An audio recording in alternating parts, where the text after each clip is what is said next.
Chez les Bendé? Non, le Chibaou, c'est quoi quand la femme déconne qu'il va lui arriver des bricoles. Ah, quand elle est... Quand elle Ok. déconne. Oui. Quand elle déconne, il va lui arriver des bricoles. Alors, Hmm. dans le Chibaou, les bricoles qui arrivent à la dame, parfois, c'est pas forcément la dame. Parfois, ils vont commencer à perdre même les enfants. C'est-à-dire, madame est allée déconner, elle Mhm. revient à la maison, au lieu qu'elle tombe malade ou quoi, mais c'est les enfants qui commencent à tomber malades et mourir. Oui. Donc, ça a plusieurs façons que ça attrape. Oui. C'est pas seulement que c'est monsieur qui a fait. En fait, c'est des trucs qui sont dans des familles. Quand tu vas épouser une famille où il y a ce truc-là, Mhm. automatiquement, vous avez ça. Ok. Vous avez ça. C'est pas le monsieur de son propre chef. Et c'est là-bas où j'ai vu, quand j'étais dans le Kasaï, ce jour-là, j'avais vu quelque chose. Euh, il y a un monsieur, rapidement, je veux dire, il y a un monsieur qui sortait avec une femme mariée. Mhm. Et que l'homme a dit à ce monsieur, laisse ma femme. Le monsieur ne voulait rien savoir.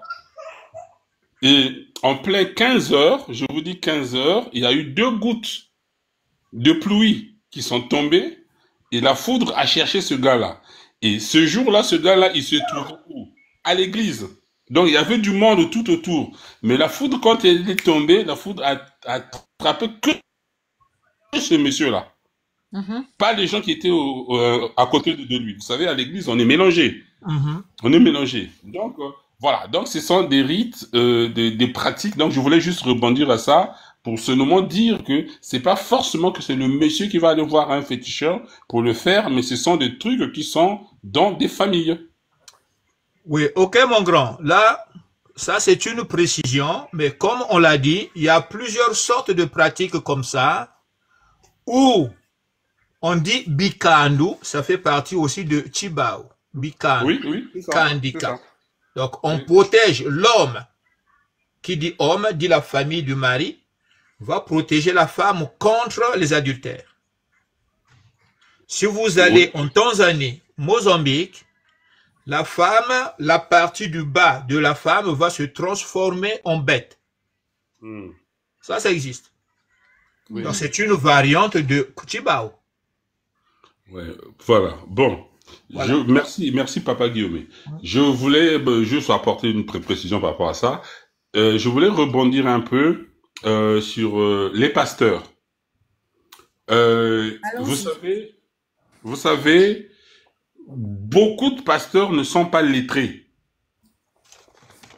Beaucoup Beaucoup de de personnes ne pasteurs sont pas. lettrés, Lettré. lettrés. Oui. Ok. Beaucoup, je dirais même 80%, si pas plus. 90 ou Oui, si pas 99. plus. Ouais. Donc, Moi, je et, crois que c'est tout le monde, tous Ah, les pasteurs. Non, il y en a bon, non, peut-être, non, ils ont... non, non, non, non, non, non. Oh là là. Non, d'autres ont la connaissance, mais n'ont pas la bonne connaissance. C'est ça. voilà. Ah, Il y en a je qui ne crois savent pas lire qu'ils la lisent. Bible, mais ils n'ont pas compris.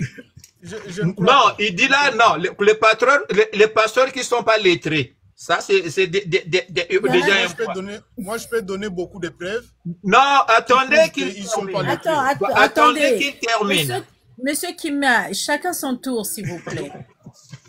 Non, ça va. Je voulais juste confirmer que tout le monde, tous Est-ce les que De pasteurs. Vesto est là? Non, non, De Vesto a dit beaucoup de personnes ne sont pas lettrées.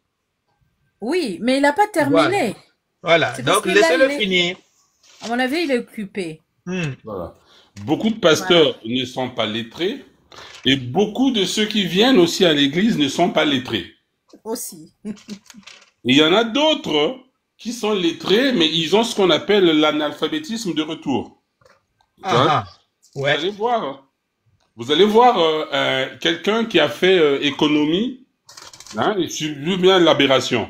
Quelqu'un qui a fait des sciences économiques, qui veut monter une affaire, mais il s'en va voir le pasteur qui n'a même pas son CP.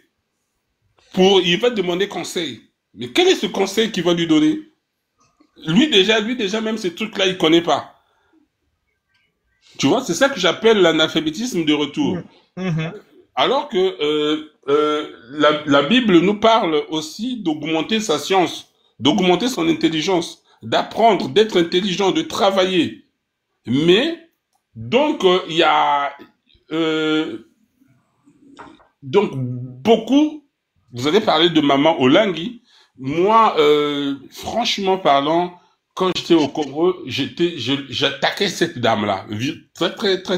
J'étais très virulent envers cette dame-là. Mais Merci. après, je me suis dit, est-ce que c'est son message qui n'a pas été bien compris par ces gens-là, ou c'est elle qui n'arrivait pas à très bien expliquer ce qu'elle voulait? Par exemple, quand il disait, séparez-vous de vos familles. Et beaucoup sont partis. Ils voulaient même plus en entendre parler de leur famille. Mhm. Beaucoup. Maintenant, avec le temps, je me dis, il y a deux façons de se séparer de sa famille. Il y a une façon, tu fréquentes ta famille, parce que c'est ta famille, vous avez le même ADN.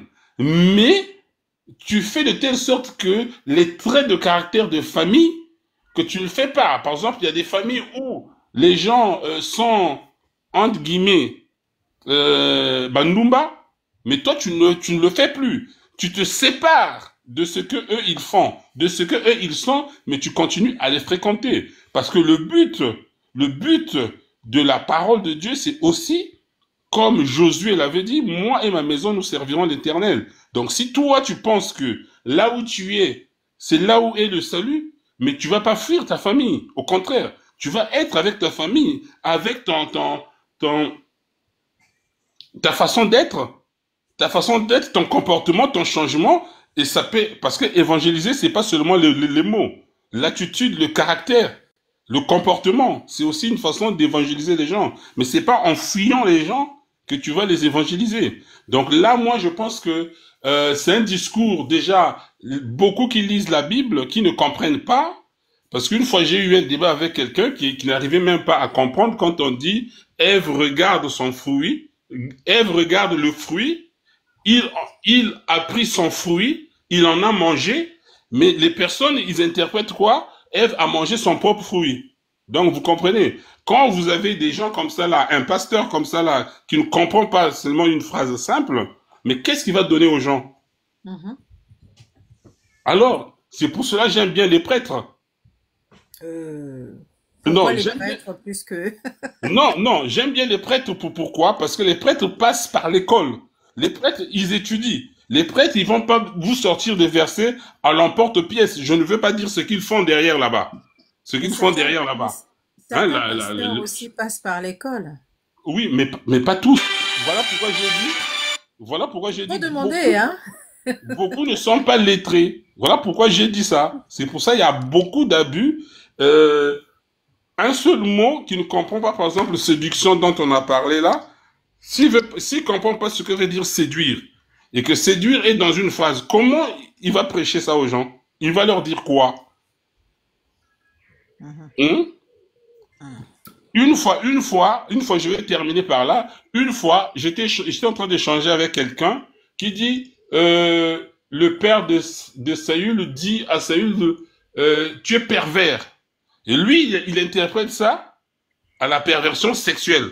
Or, pervers, c'est beaucoup de choses. Vous voyez? Donc, c'est ça qui fait qu'il y ait beaucoup d'abus. Et il y en a d'autres qui sont lettrés, qui le font exprès pour extorquer de l'argent.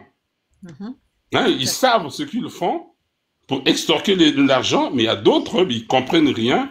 Et le peuple aussi, c'est comme Jésus avait dit, un aveugle qui conduit d'autres aveugles. On est d'accord. Je termine par là. Okay. Merci. Donc là,